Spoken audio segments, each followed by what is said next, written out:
স্বাগত টিবিএন আপডেটে, সঙ্গে আছি আমি মনজুর আরিফিন। ইরানের প্রধান তিনটি পারমাণবিক স্থাপনায় আমেরিকার হামলার পর জবাবে ইসরায়েলের নতুন করে আক্রমণ শুরু করেছে তেহরান। ইসরায়েলের কেন্দ্রে এবং উত্তরাঞ্চলে হামলার সাইরেন বাজানো হয়েছে। টাইমস অব ইসরায়েলের লাইভ প্রতিবেদনে বলা হয়েছে, ইসরায়েলকে লক্ষ্য করে নতুন করে ব্যালিস্টিক ক্ষেপণাস্ত্র ছুড়েছে ইরান। পরবর্তী নোটিশ জারি না করা পর্যন্ত বাসিন্দাদের আশ্রয় কেন্দ্রে অবস্থান করতে বলা হয়েছে। ইসরায়েলের প্রতিরক্ষা বাহিনী আইডিএফ বলেছে, তারা ইরান থেকে ইসরায়েলের দিকে আসা ক্ষেপণাস্ত্র শনাক্ত করেছে। বার্তা সংস্থা রয়টার্স বলছে, জেরুজালেম ও তেল আভিভে বিস্ফোরণ হয়েছে। এর পরপরই পুরো ইসরায়েল জুড়ে সতর্কতামূলক অ্যালার্ট চালু হয়। ইরানের পররাষ্ট্রমন্ত্রী আব্বাস আরাকচি রবিবার ভোরের দিকে সামাজিক মাধ্যম এক্সে একটি পোস্টে বলেন, ইরানের পারমাণবিক স্থাপনাগুলোতে আমেরিকার হামলা জঘন্য এবং দায়ীদের এর জন্য সুদূর প্রসারী পরিণতি ভোগ করতে হবে। আরাকচি আরও বলেন, জাতিসংঘের প্রতিটি সদস্যকে এই চরম বিপজ্জনক, বেআইনি এবং অপরাধমূলক আচরণে শঙ্কিত হওয়া উচিত। তিনি আরও যোগ করেছেন, জাতিসংঘের সনদ এবং আত্মরক্ষার জন্য একটি বৈধ প্রতিক্রিয়ার অনুমতি প্রদানকারী এর বিধান অনুসারে ইরান তার সার্বভৌমত্ব, স্বার্থ এবং জনগণের সুরক্ষায় সমস্ত বিকল্প সংরক্ষণ করে। ইরানের ফোর্দো, নাতানজ ও ইস্পাহান পারমাণবিক স্থাপনায় আমেরিকা বিমান হামলার নিন্দা জানিয়েছে তেহরানের পারমাণবিক শক্তি সংস্থা atomic energy organisation of Iran.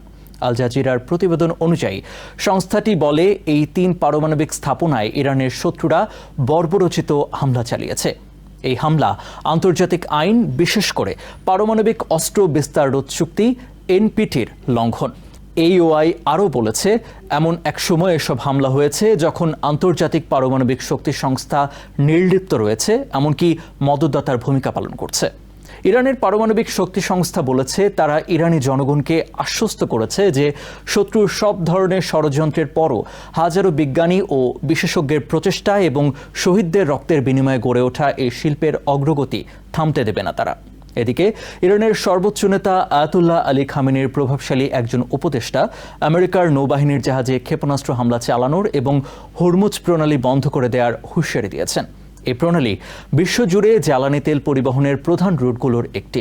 ইরানের কায়হান পত্রিকার প্রধান সম্পাদক হোসেন শরীয়ত মাদারি সতর্ক করে বলেছেন, ফোর্দো পারমাণবিক স্থাপনায় আমেরিকার হামলার পর এখন আমাদের পালা। হোসেন শরীয়ত মাদানি ইরানের রক্ষণশীল কণ্ঠস্বর হিসেবে পরিচিত। অতীতে তিনি নিজেকে আয়াতুল্লাহ আলী খামেনির প্রতিনিধি বলে দাবি করেছেন।